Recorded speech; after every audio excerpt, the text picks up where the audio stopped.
Assalamualaikum students, welcome to another science class in this special edition of Teleclass.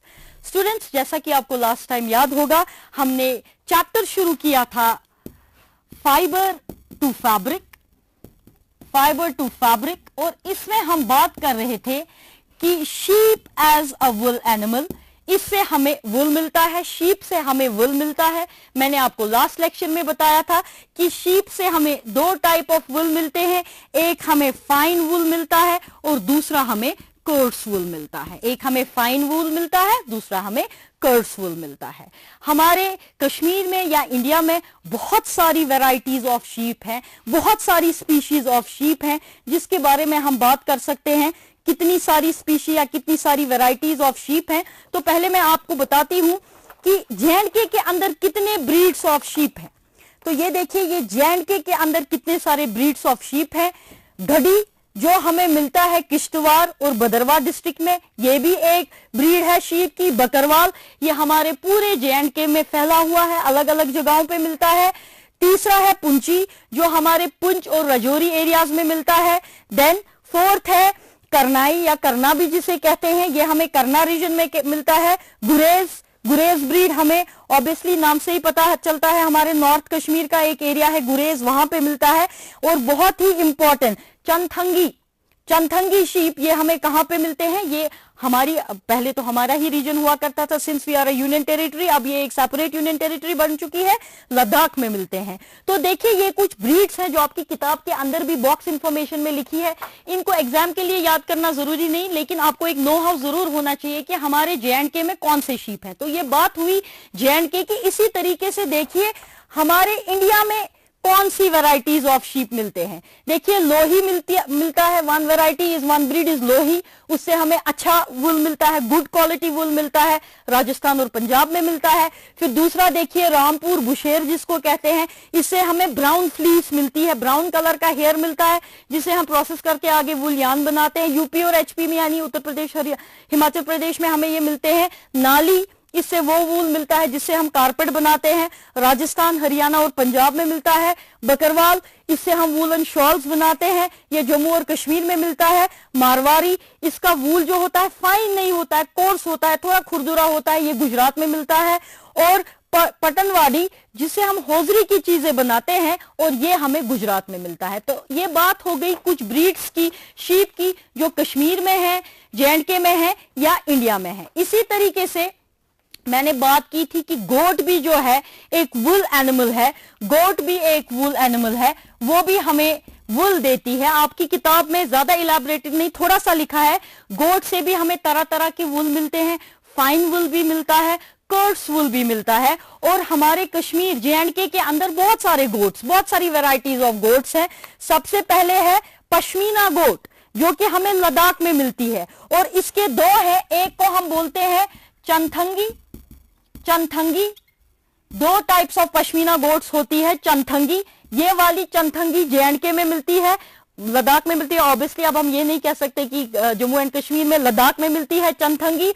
और दूसरा है छेगू जो है हिमाचल प्रदेश में होता है, ये यहां नहीं मिलता है देखने को, लेकिन चंथंगी पश्मीना गोट से हमें पश्मीना मिलता है। पश्मीना बहुत ही फाइन वुल होता है, जिससे शॉल्स बनते हैं, और ये शॉल्स काफी सॉफ्ट होते हैं और काफी वार्म भी होते हैं। दूसरा है स्विस एल्पाइन गोट्स, ये हमें मिलते हैं कश्मीर में। और इसी के साथ एक और गोट भी हमें मिलता है, जैसे जखराना गोट्स, ये भी कश्मीर के अंदर ही मिलते हैं। और बेदाल गोट्स, ये हमें जम्मू में मिलते हैं। अगेन, ये जो मैंने आपको यहाँ पे बना के बताया है, ये आपकी किताब में एक बॉक्स इंफॉर्मेशन के तौर पे है, तो आप इसको वहां से भी देख सकते हैं। It's just a know how, ये आपको एग्जाम के लिए याद नहीं करना है, लेकिन ये चीज आपको पता होनी चाहिए, बिकॉज जब आप कश्मीर की बात करेंगे, अपने एरिया की बात करेंगे और ये चैप्टर पढ़ेंगे, यू शुड नो यहाँ कौन सी ऐसे जानवर हैं, ऐसी वेराइटीज, ऐसी ब्रीड्स हैं शीप की जो मिलती हैं। तो इसी तरीके से मैंने लालमा की बात की थी लास्ट लेक्चर में, कि लालमा एक एनिमल है, ये साउथ अमेरिका में मिलता है, ये भी गोट का, ये भी हमें वुल देता है। इसी तरीके से कैमल जो है, हालांकि उतना प्रेवलेंट नहीं है कैमल वूल, लेकिन कैमल भी एक एनिमल है जो कि हमें वूल देता है। तो बहुत सारे ऐसे एनिमल्स हैं जिनसे हमें वुल मिलता है। तो ये तो बात हो गई कि वुल क्या चीज है, किनसे हमें मिलता है। अब हम बात करेंगे कि वूल की प्रोसेसिंग की, लेकिन वूल की प्रोसेसिंग की बात करने से पहले वूल तो हम तब ले पाएंगे, फ्लीस तो तब हम ले पाएंगे शीप से जब हम शीप को पहले पालेंगे। तो सबसे बहुत जरूरी है rearing of sheep. Rearing of sheep, sheep को पालना। जिसको वूल चाहिए उसको शीप को रेयर करना है। तो rearing of sheep means sheep को पालना, एक अच्छे स्केल पे पालना, इस तरीके के कि आप इसके हेल्थ का ख्याल रखें, आप इसकी सफाई हाइजीन का ख्याल रखें, तभी जाके आपको अच्छा वूल शीप से मिलेगा, जब आप शीप को अच्छी तरीके से रेयर करेंगे। तो रेयरिंग में एक इंपॉर्टेंट चीज है इसके फूड का ख्याल रखना। इसके फूड का ख्याल रखना कि शीप खाएगा क्या, शीप खाता क्या है इवेंचुअली। ये आपको पता है ये हर्बीवोर है, ये हर्बीवोर है, घास फूसी ज्यादा खाता है। तो शीप के खाने का जो प्रिडोमिनेंट पोर्शन है वो घास ही है। फिर ये क्या खा सकता है, मिक्सचर ऑफ पल्सेस, पल्सेस का मिक्सचर खा सकता है, कॉर्न खा सकता है, ज्वार खा सकता है। ऑयल केक्स, ऑयल केक्स क्या होते हैं, जब आप सीड्स में से ऑयल निकालते हैं, जब आप सीड्स में से ऑयल निकालते हैं, पीछे जो मटेरियल रह जाता है उसे ऑयल केक्स कहते हैं। तो शीप्स ऑयल केक्स खाते हैं। विंटर में हम क्या शीप्स को देते हैं, यूजुअली विंटर में शीप को इंडोर रखा जाता है, तो उस वक्त ड्राई फॉडर दिया जाता है, पत्ते दिए जाते हैं और ग्रेन्स दिए जाते हैं। तो रेयरिंग इज वेरी इंपॉर्टेंट। तब तक आपको अच्छा वूल नहीं मिलेगा जब तक आप शीप को अच्छे से पालोगे नहीं। जब आप शीप को अच्छे से पालोगे तभी आपको एक अच्छा क्वालिटी और क्वांटिटी ऑफ वूल मिलेगी। ना मैंने आपको पहले ही लेक्चर में बताया था कि शीप जो है अलग अलग क्वालिटी ऑफ वूल देते हैं। कोई ब्रीड ऐसी होती है जिनसे जो वूल मिलता है काफी फाइन होता है, कुछ ब्रीड्स ऐसी होती है जिनका वूल कोर्स होता है। हम कभी कभी कपड़ा बना रहे चाहते हैं, इस तरीके का क्लॉथ बनाना चाह रहे हैं, तो ऑब्वियसली हमें ऐसा वूल चाहिए जो कि सॉफ्ट होगा। हमें अगर इस तरीके का कपड़ा एक वुलन क्लॉथ बनाना है तो हमें ऐसे वूल की जरूरत होगी जो वूल काफी सॉफ्ट होगा। तो सॉफ्ट वूल के लिए हमें वही शीप चुनने चाहिए, उन्हीं शीपों को पालना चाहिए या उन्हीं शीप्स को आगे ब्रीड बढ़ाने का मौका देना चाहिए जिनसे हमें सॉफ्ट वूल मिलेगा।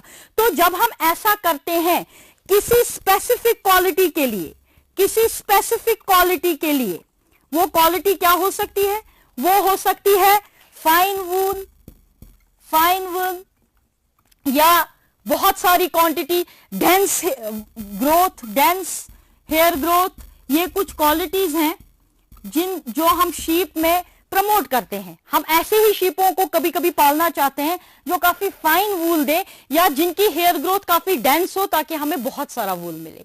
तो हम ये कैसे करते हैं, हम ऐसे ही पेरेंट्स को सिलेक्ट करते हैं जो फाइन वूल देते होंगे, ऐसी ब्रीड्स को सिलेक्ट करते हैं, ऐसी ब्रीड्स के पेरेंट्स को सिलेक्ट करते हैं जो फाइन वूल देते हैं और इन्हीं को मौका देते हैं ऑफस्प्रिंग्स या बच्चे प्रोड्यूस करने का।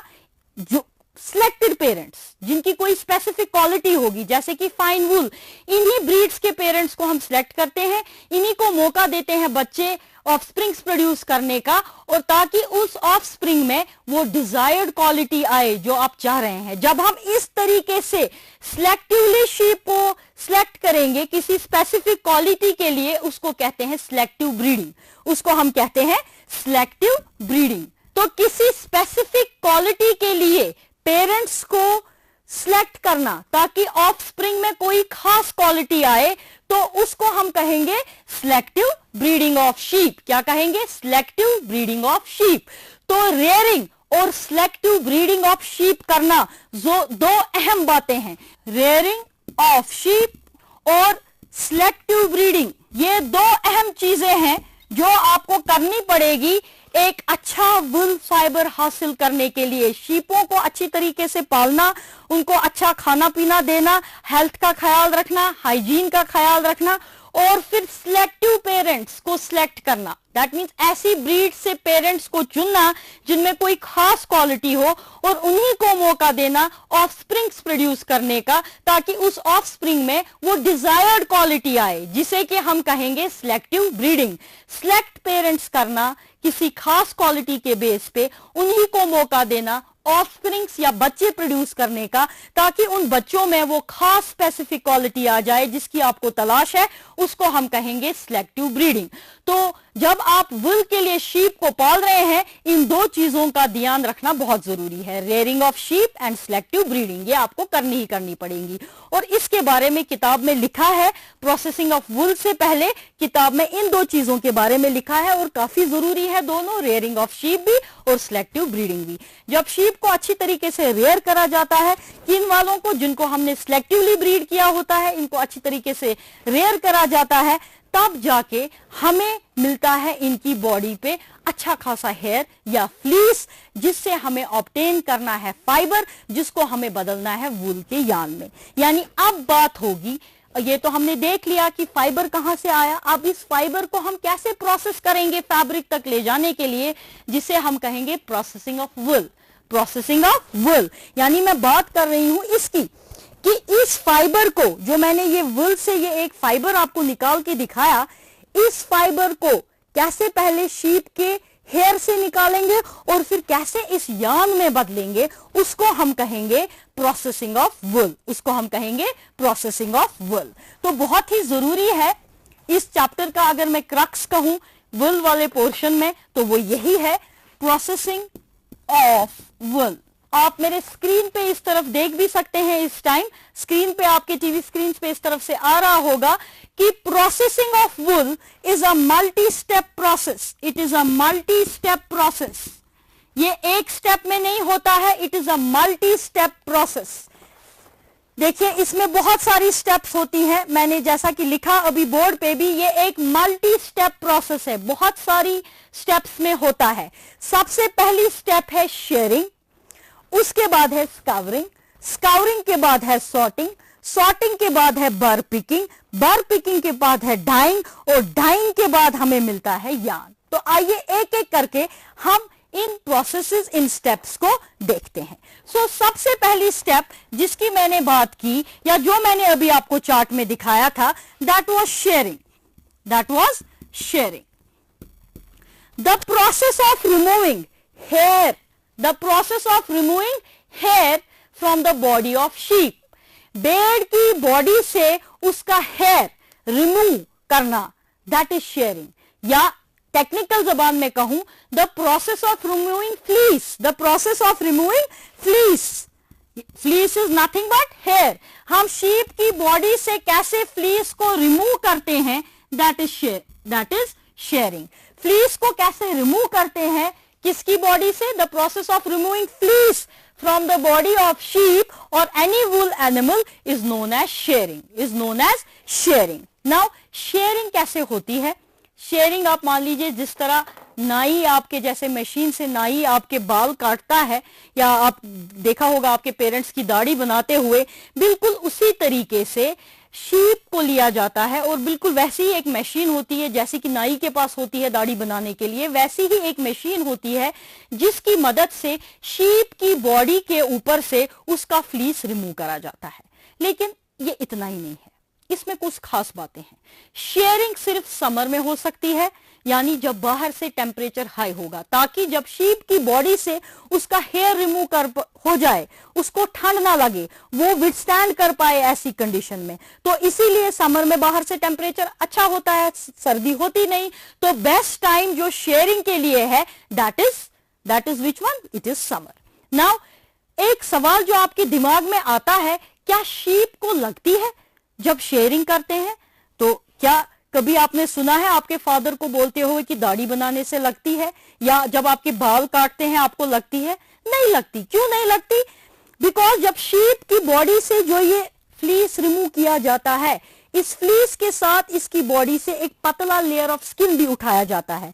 तो अगर ये फ्लीस है, सिर्फ इस फ्लीस को नहीं उठाया जाता, इसके साथ इसकी बॉडी से एक पतली लेयर ऑफ स्किन भी उठाई जाती है, और ये लेयर ऑफ स्किन डेड होती है। ये लेयर ऑफ स्किन डेड होती है और कभी भी डेड स्किन उठाने से लगती नहीं। तो शेयरिंग में शीप का डेड स्किन लेयर उठाया जाता है, दैट्स वाई शीप को लगती नहीं है। नाउ शेयरिंग होती कैसे है? Most of the times manually होती है, हाथ से करते हैं मशीनों की मदद से। लेकिन आजकल टेक्नोलॉजी एडवांस हो गई है, आजकल रोबोटिक आर्म्स बनाई गई हैं जिनको कंप्यूटर की मदद से ऑपरेट करा जाता है, यानी रोबोटिक आर्म एक मशीन जैसी होती है जिसको कंप्यूटर की मदद से चलाया जाता है और शीप की बॉडी से हेयर को रिमूव करा जाता है। ऑफ कोर्स कुछ इंडियन फर्म्स भी ऐसा करती है, लेकिन फॉरेन कंट्रीज में काफी ज्यादा प्रेवलेंट है। वहां पे तो शीप को हाथ से उठाते भी नहीं है, उनके लिए एक स्टैंड बनाया गया होता है, उस स्टैंड में उसको लगा देते हैं शीप को और फिर ये रोबोटिक आर्म उससे ही इस फ्लीस को रिमूव करती है। अब इससे भी आगे बात चली है, एक चीज आती है, एक प्रोसेस है जिसको बायोक्लिप कहते हैं। आपकी किताब में नहीं है but you should know this. Bioclip में शीप की बॉडी के अंदर एक केमिकल को इंजेक्ट किया जाता है और केमिकल इंजेक्ट करने के 4 हफ्ते बाद इसकी बॉडी सरफेस से खुद ये बाल गिर जाते हैं, खुद ये फ्लीस उतर जाती है। वहां पे हाथ से या मैन्युअली इसको रिमूव करने की जरूरत नहीं पड़ती है। तो with the advancement of technology fleecing के भी तरीके बदल चुके हैं, शेयरिंग के भी तरीके बदल चुके हैं। लेकिन जो आपको याद रखना है, sharing is nothing but the process of removing fleece along with dead skin layer from the body of the sheep। एक शीप से कितना हमें फ्लीस मिलता है? एक शीप से अगर आप पाउंड्स की या केजीज की बात करेंगे, 1.8 टू 2.7 में एक एवरेज की बात कर रही हूं, किलोग्राम्स ऑफ एक शीप से एवरेज पे मैं बात कर रही हूं। आपको मिल सकता है, बहुत सारा भी मिल सकता है, ये ब्रीड्स पे डिपेंड करता है, कुछ ज्यादा देते हैं कुछ कम देते हैं। Now second process is scouring, जो कि आपको मैंने यहां पे भी बताई थी कि शेयरिंग के बाद आती है स्काउरिंग। शेयरिंग के बाद आती है स्काउरिंग। What is scouring? अगर मैं मोटे लफ्जों में आपको बोलूं, दोना, क्योंकि जो आपको शेयरिंग के बाद वूल मिलता है वो अभी रॉ वूल और ग्रीस्ड वूल होता है।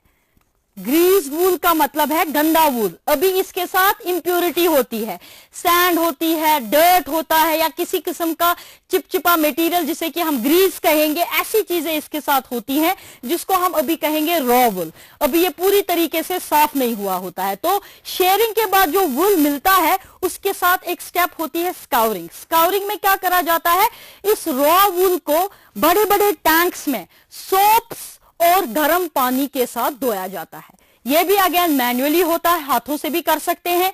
आपकी किताब में एक डायग्राम भी है जहां पे आप देख सकते हो कि टैंक में बड़े बड़े डंडे लेके आदमी हिला रहे हैं, वो स्काउरिंग की ही पिक्चर है।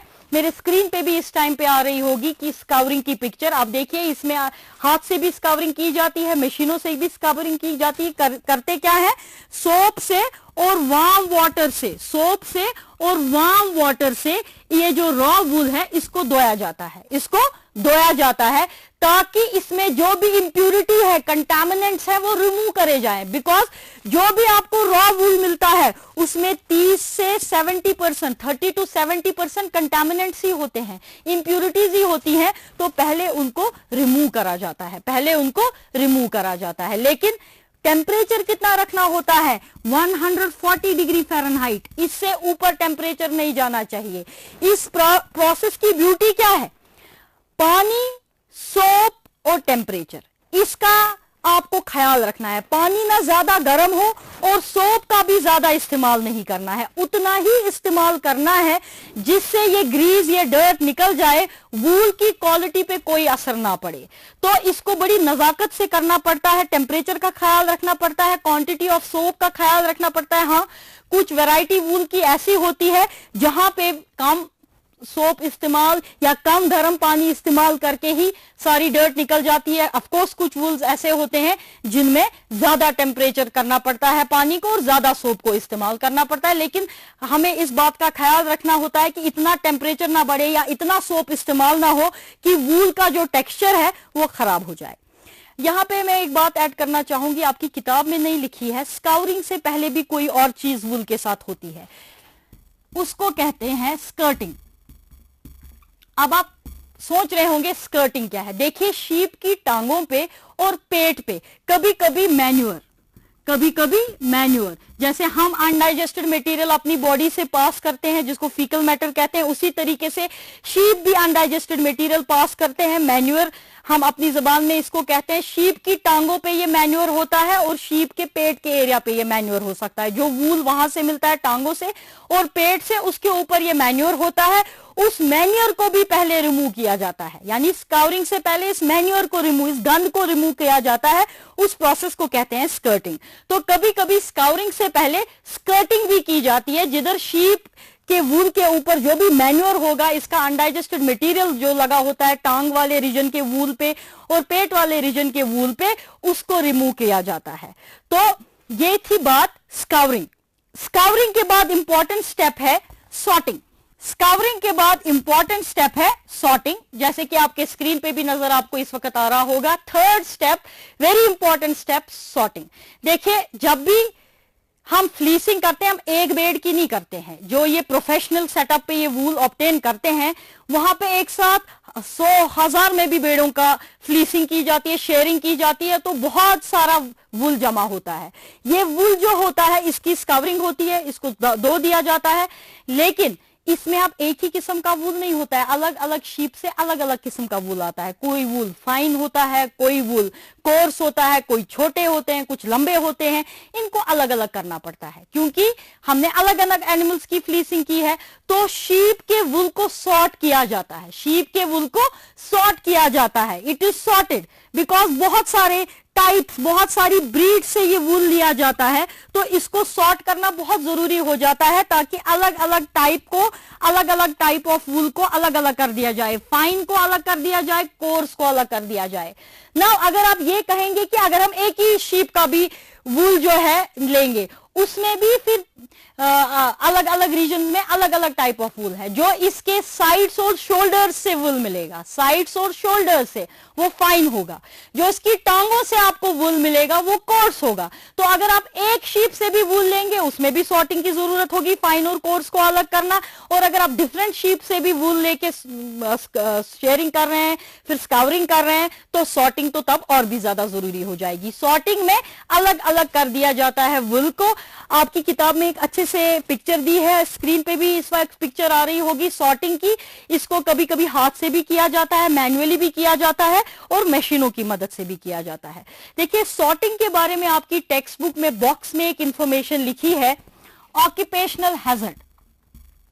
ऑक्यूपेशनल हैजर्ड, ऑक्यूपेशनल हैजर्ड का मतलब होता है अगर किसी इंसान को उसके काम की वजह से कोई बीमारी लग जाए। कोई इंसान किसी फैक्ट्री, किसी जगह पे काम कर रहा है और उस काम की वजह से उसको कोई बीमारी लग जाए, उसको कहेंगे ऑक्यूपेशनल हैजर्ड। जो सॉर्टिंग है, सॉर्टिंग प्रोसेस के साथ एक ऑक्यूपेशनल हैजर्ड एसोसिएटेड है। जब ये इंसान जो सॉर्टिंग में काम करते हैं, कभी कभी उनकी बॉडी में एक बैक्टीरियम, इसी वूल के साथ वो होता है, एक बैक्टीरियम का इंफेक्शन लगता है जिसे एंथ्रैक्स कहते हैं। और इस एंथ्रैक्स से उनकी बॉडी में एक खतरनाक किस्म की ब्लड की डिजीज हो सकती है, जिसकी वजह से इंसान मर सकता है, क्योंकि उनके काम की वजह से उनको ये डिजीज लगती है। इसीलिए हम कहते हैं इसको ऑक्यूपेशनल हैजर्ड। तो सॉर्टिंग के साथ एसोसिएटेड है ऑक्यूपेशनल हैजर्ड, एक बीमारी जिसको सॉर्टर्स डिजीज भी कहते हैं। इसको हम सॉर्टर्स डिजीज कहते हैं। और इसमें होता क्या है, जैसा कि मैंने आपको बताया, एक बैक्टीरियम एंथ्रैक्स का इन्फेक्शन हो जाता है और उस इन्फेक्शन की वजह से एक फेटल ब्लड डिजीज हो सकती है। तो जब सॉर्टिंग हो गई, सॉर्टिंग के बाद एक बहुत ही इंपॉर्टेंट स्टेप आती है बर पिकिंग, बर्स को उठाना। अब आप पूछेंगे कि ये बर क्या होते हैं? बर होते हैं soft fluffy fibres, soft fluffy fibres, fluffy fibres. अगर ये वूल का फाइबर है, इसके ऊपर कुछ और फ्लफी फाइबर्स होते हैं, इसके ऊपर कुछ और फ्लफी फाइबर्स होते हैं। अगर आप माइक्रोस्कोपिकली इनको देखोगे, माइक्रोस्कोप की मदद से मैग्नीफाइड इमेज देखोगे, ये स्फेयर्स की तरह होते हैं, गोल होता है इनका स्ट्रक्चर। ये फ्लफी स्ट्रक्चर्स, उठे हुए स्ट्रक्चर्स होते हैं। जैसे आप मान लीजिए ये स्टेम है रोज प्लांट का, इसके ऊपर ऐसे थॉर्न्स होते हैं, कांटे होते हैं। तो मान लीजिए ये वूल का स्ट्रैंड है, इसके ऊपर ये बर्स होते हैं। इन बर्स से खुरदुरी, स्क्रैची अपीयरेंस मिलती है वूल्स को।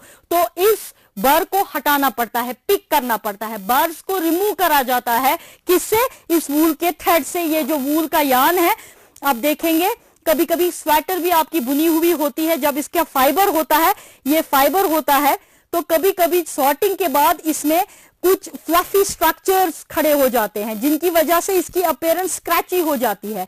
तो उस बर को उठाने की बहुत जरूरत है, वरना क्वालिटी ऑफ द वूल नीचे आ जाएगी। और बर की इस वक्त स्क्रीन पे भी आपको आ रही होगी इमेज, एक मैग्नीफाइड इमेज जब आप भर की देखेंगे, एक फ्लफी फाइबर होता है, समवट स्फेरिकल होता है, गोल होता है थोड़ा सा, तो इसको रिमूव करा जाता है वुल के स्ट्रैंड से, वुल के फाइबर से, और फिर से यहाँ पे वुल को, जहां से फाइबर ये बार रिमूव करा गया है, यहां पे वुल को धोया जाता है, फिर से यहां पे क्या होता है, स्काउरिंग होती है। तो अब ये हो गया कि शेयरिंग भी हो गई, स्काउरिंग भी हो गई, सॉर्टिंग भी हो गई, बर्ड्स को भी रिमूव कर दिया गया। अब बात आती है समवट, अब कुछ वूल का फाइबर तैयार हो गया होता है। अब नेक्स्ट बात आती है डाइंग। देखिए, डाइंग का आप सीधा लफ्जी माने समझते हैं कलर देना।